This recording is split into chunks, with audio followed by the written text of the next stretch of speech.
Hello everyone, welcome to my Call of Duty World War II Veteran Difficulty walkthrough, and this is Mission 3, Stronghold. And upon first starting this mission, you need to sprint all the way over here and make sure you have enough sprint so that you can sprint through this entire building. The enemies are in scripted animations right now, so this will buy you plenty of time to get up here and deal with any enemies that might pose as a threat, like what I just did. And you should be fine. And watch out for that guy. That guy can sometimes be there, other times he's not there. He's very random. And then you gotta make sure your gun's reloaded and take out these 3 enemies over here. There could be 4 sometimes. And then from this position, you're gonna need to take a very slow approach and deal with the enemies by using your squad abilities, using your grenades. I'm using a grenade right here and cooking it near the last second so that I can kill those enemies right there. And they won't shoot me while I'm dragging this guy. The other enemies can shoot you while you're doing that, but you shouldn't die too much. And then I'm just going to take the time to use the squad abilities over here, because this is really the only time I'm going to be using iYellow's squad ability, which is a Mortar Strike. And you need to throw your Mortar Strike right over there so that you can take out the guy on the half track. Then you should be able to push up, and when you push up, this will cause your team to move forward. There are going to be a couple of enemies that will spawn while you're on the other side, and just follow the pattern like how I do it, and you should be fine. I have to say, guys, this mission was actually really fun. This is a really well-designed mission. It's so much better than the second mission, and it feels just as good as the first mission, in all honesty. I mean, at first, it was a little confusing to understand. I mean, the first part with sprinting through that house, I didn't realize you could do that until a couple of attempts where I was just slowly dealing with the enemies. I mean, it was only about, like, the 5th attempt where I just thought, hey, I'll just sprint through that whole entire house and I should be fine, because the enemies seemed to be in scripted animations and it just worked. However, there have been times where I've been one-shot by the enemies, and I don't know why there are situations on this game where you can be at full health, yet you'll get one-shot by the enemies. It happened to me once, but it was very odd. The weapons on this game shouldn't one-shot kill you unless it's a rocket launcher, and I don't know if the sniper rifles on this game can kill you instantly, but somehow I got one-shot by one guy, and I have no idea who it was. It was very odd. But putting that aside, what I did to get through that house was definitely the best way to handle that section, far better than just waiting around the whole entire time. And I was getting a lot of moments where the enemies would rush me, and the enemies get a lot of lunge on their melee, so it can allow them to get past your aiming if you have a low sensitivity or medium sensitivity, and I play at medium sensitivity. I mean, at times they'll run towards you and then they'll melee. I don't quite understand how the enemies prioritize melee or not, because I have had moments where I've had like 4 enemies prioritize melee, and then other times I get 3, and then one of them just decides to shoot me. But as long as you're fast, it shouldn't be too much of an issue. And considering that this is all pretty simple at the moment, and when we get inside the church, the fight's going to be very simple as well, and then when you're on top of the church, you'll be able to snipe enemies and they won't be able to shoot at you, and then the whole defense sequence is very easy. I'm just going to take the time to go on a different tangent, and I'm going to continue the tangent that I was discussing in the previous mission regarding Call of Duty Classic and some of the big problems that it has. So, continuing from where I left off, some of the big problems that Call of Duty Classic has to do with scripting. I had moments where, in the Battle of Stalingrad, like the very first Russian mission that you do, there's a moment where you're supposed to follow this sergeant's instructions and run to different obstacles in order to avoid the MG fire, but there are times where I would follow his instructions and the MGs would still kill me. And the thing is that there are other situations that can occur in the game where the AI is telling you what to do, you do it, but you still die in the process. That game has some pretty bad scripting issues, and I don't know why they even bother scripting them if they're going to be as inconsistent and broken as they are. And the next issue I have is that the game is really all about memorizing the cheap spawns and getting lucky. Like, I have had moments where enemies just seem to spawn out of nowhere in areas that I've actually taken control of, like where my allies are.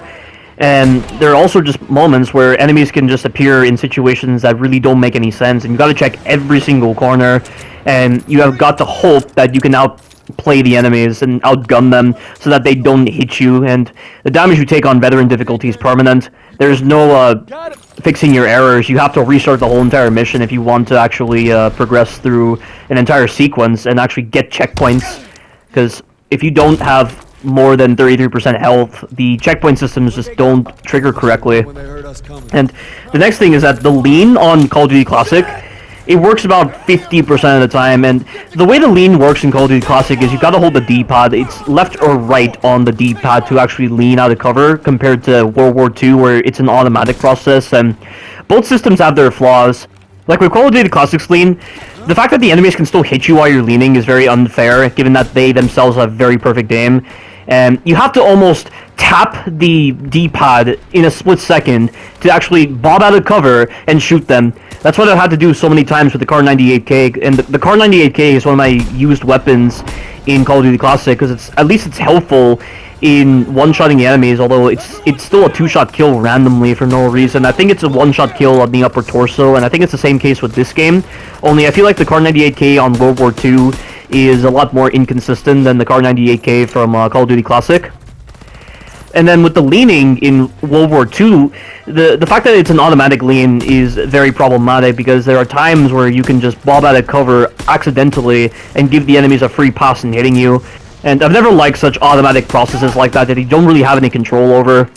Like, I think there are certain Call of Duty games where you have the ability to disable leaning, but this game doesn't seem to have that ability to disable leaning.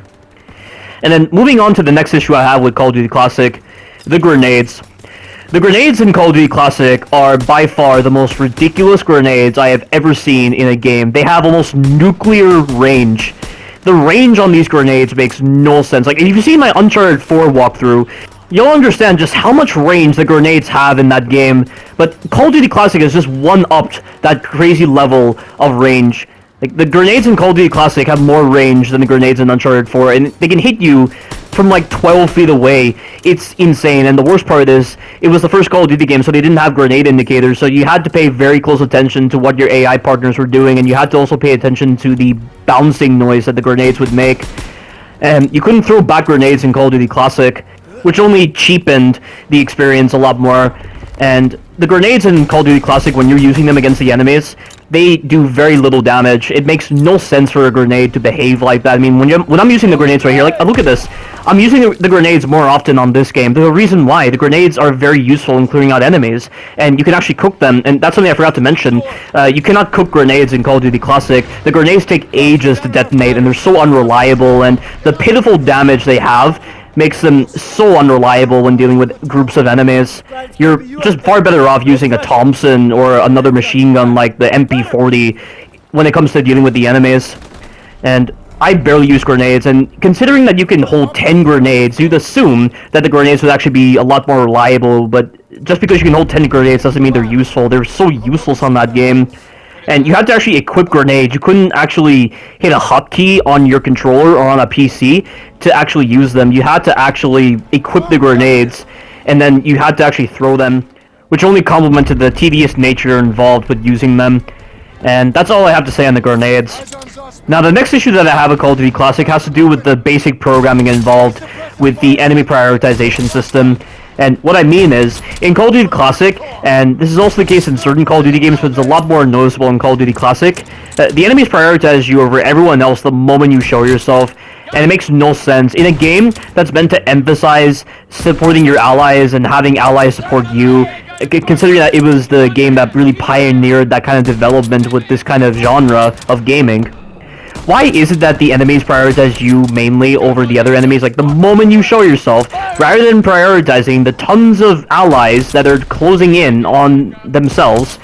The enemies will prioritize you. And this is so annoying when you're trying to deal with MG42s. Like, MG42s will be prioritizing your allies when you're not in view, but the moment you show yourself, even if you're like halfway across the world, they will prioritize you. And that's basic programming in a game where you have very limited life that is permanent when it comes to damage. Why would you have such a system in place? And that just takes away from the very thing you're trying to prioritize, which is having allies support you, because like I said, Call of Duty Classic is the game that pioneered the start of games to have this kind of ally support system. And again, it's just another poor design that is present with Call of Duty Classic. Now, the next problem that I have with Call of Duty Classic is, while the game doesn't have any kind of infinite spawn moments aside from a couple of select sequences where infinite spawn moments make sense, the fights drag on for way too long in Call of Duty Classic, and it's also the case with other Call of Duty games. Like, all the games before Black Ops 2, they had a lot of moments where the fights would drag on for way too long, and Black Ops 3 had fights that would drag on for a very long time, given that you were being very reliant upon your special abilities, and realistic difficulty was a very punishing difficulty, so I just imagined they thought that dragging on scenarios for way too long would somehow complement the difficulty design, when in actuality it's just it leads to repetitive gameplay and it just leads to boredom. It just leads to stagnant gameplay. And putting in very lengthy combat encounters in a game where you have a limited health system makes no sense, and it just further complements Call of Duty Classic's stagnant nature and just repetitiveness. That game is easily one of the worst Call of Duty games I've ever played, or probably the worst Call of Duty game I've actually played because of that reason. And the next problem I have with Call of Duty Classic has to do with one of the missions. You know, there's a mission in Call of Duty Classic where you're having to take this apartment building from the enemies in one of the Russian missions, and there's a sequence where you have to survive for a certain amount of time until the reinforcements arrive, and there's a really cheap piece of programming involved with that sequence that I just don't get. Like, if you hide on the 4th floor of the apartment building and you try to set up in the power position, after a certain amount of time, there will be mortar strikes and random mortar strikes in that section that can hit you through geometry, and they're just programmed to instantly kill you. Is just an artificial punishment and an artificial handicap for the enemies, and it gives them a very cheap advantage that would only happen if it's a game. And there are certain artificial handicaps like that in Call of Duty Classic that I really do not like. And it's just a great example of a developer not understanding how to design a game very well. And another problem I have with Call of Duty Classic has to do with the tanks. And referring to the same apartment mission, you had to destroy these tanks, and there were times where the tanks would actually appear, and a split second after they would appear, they would hit you with their machine guns so early in their pathing, and it's inconsistent whether you'll get hit or not. And it once again highlights just how gamey the enemies are, and just how much they feel like AI compared to actual soldiers fighting back at you. It's really stupid that it would work like that. And that mission, I had to resort to hiding around a corner, and there was a hole. So I was hiding on the corner of the hole on the 3rd floor. And this also leads on to another problem that I have with Call of Duty Classic, and there are times where you can get hit through walls. So when I was doing that trick, I was getting moments where the enemies could shoot me through geometry, or the grenades would hit me through walls. And the cover on that game is not the best, and the enemies are pretty good at hitting you through very small spaces. And another problem I have with Call of Duty Classic is that turrets have very high sensitivity. If you're playing with a pretty low sensitivity, it's going to feel so odd when you decide to go on turrets or any kind of mounted gun, because they have incredibly high sensitivity, and it's so hard to control where you want them to aim because of that high sensitivity that you cannot control. And in order to bypass this issue, you would often have to turn your camera in the correct direction so that when you get on the mounted gun, it would face in that same direction. And that's what I had to utilize to immediately hit the tanks on that apartment mission. And it's stupid that you have to do that. You shouldn't have to do something like that to accommodate for a fault on a developer's decision making. And those issues that I've talked about right now are only a small amount of the issues that I have with Call of Duty Classic, and really the only good thing about Call of Duty Classic is there's no prone block, and this is also the case in Call of Duty World War II. So the prone block, if you don't know, is a system where if your body is colliding with geometry while you're prone, like if this applies to your legs or also your head, it'll say prone block and you can't turn. And the amount of times I would try to shoot an enemy that would route a corner and I couldn't move because of the prone block feature is so stupid. There's no kind of dynamic animation in this game like in Rainbow Six when it comes to turning without colliding into geometry. And they didn't have this in Call of Duty Classic in this game, which is one of the things that I really love about these games. But it's still not enough for me to like Call of Duty Classic, and that game has allowed me to hate Call of Duty from a more informed context, and it really shows us how idiotic a company Infinity Ward is, who thinks that a broken game that's hardly functional with limited mechanics makes for a truly difficult game. And then you have all these idiotic fans of theirs inflating the difficulty and calling it really the most difficult experience ever, when in actuality it's one of the most broken games I've ever played. And I could definitely see myself not returning to that game after so long. And I'll probably return to it every so often just to get some kind of feeling back within me, or just in case I have the nostalgia to actually go back to that game. But I'm not going to replay that game so many times. And we're nearly done with this sequence right here, which is very easy. And once we've done the sequence, this will be the end of this mission, which is a really fun mission and it works really well. This is an example of a developer understanding how to design a mission in a game that is designed around healing items with no kind of health regeneration. And that is the end of this mission. Stay tuned for the future missions. Thank you all for watching, and you take care now.